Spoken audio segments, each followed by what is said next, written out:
Today you will see three core elements I believe are in the heart of all supervisor responsibilities.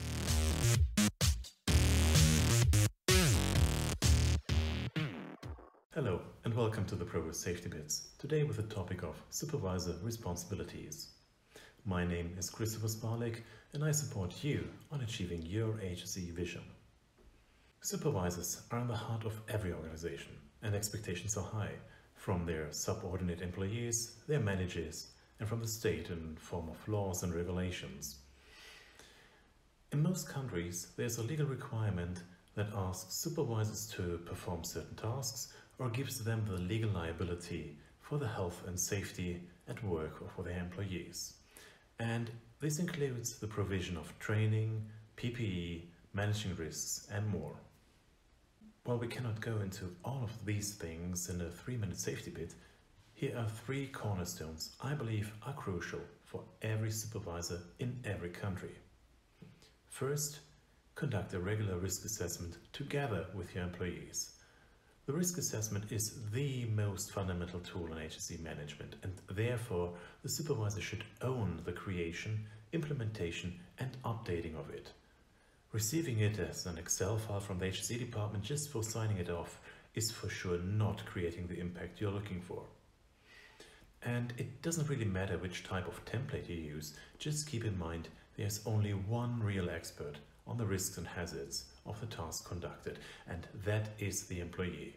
They work every day in the environment you assess the risk of, so you have to include your employees in the creation of a risk assessment.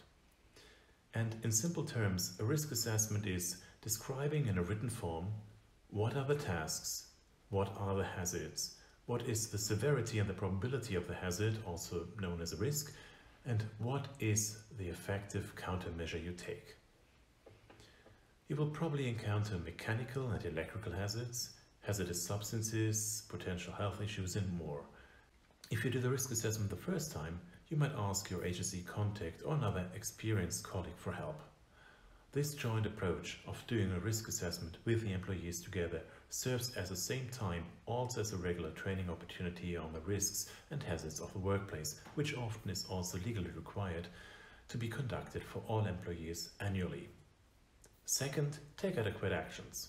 The actions described in the risk assessment now need to be implemented, generally following the hierarchy of controls where technical solutions are preferred to the organizational ones. The risk shall be reduced or, if possible, eliminated.